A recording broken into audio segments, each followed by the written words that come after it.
Following the retirement of head coach Rick Haught, the Ritchie County Rebels are now under new management with Jared Shipe taking the reins. Jared is excited to build off of last year's end-of-season success and get his guys prepared for this season.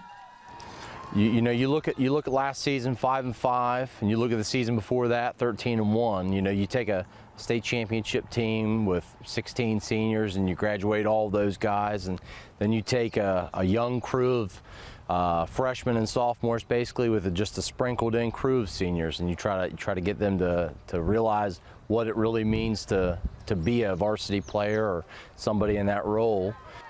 Losing players such as Ethan Haught and Austin Bartlett from the starting lineup can hurt, but Coach Shipe knows his older players will step up and become leaders for this new team.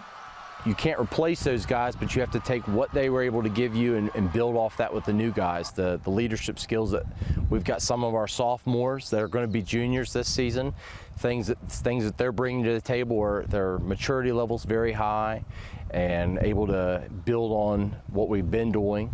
I think that biggest skill set thing that we're working on now is making sure that you know exactly what your role is. You got to do your job. If you do your job, then others will follow suit and things will just fall into place. This early into the summer is all about putting in the work and preparing for camp. The players will continue to improve as the summer goes on.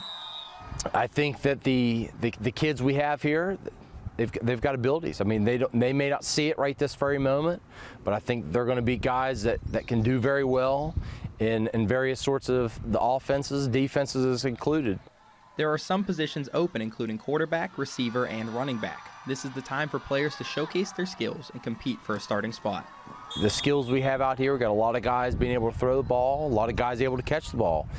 Some guys that didn't play quarterback last year might be playing quarterback this year. Some guys playing tailback last season might be playing something similar to that, or just trying to figure out what niche we all have and what roles we can bring to the table. Ahead of his first year as head coach, Jared is so excited to get to work and prepare for week 1. Coaching's exciting. I mean, it's a game of chess, and you're trying to figure out what you need to do, and then once you've figured out the pieces of the puzzle you have, you try to figure out what other guys are going to do. Every week's a new week. From Ellenboro, Evan Lasik, WTAP Sports, this is home.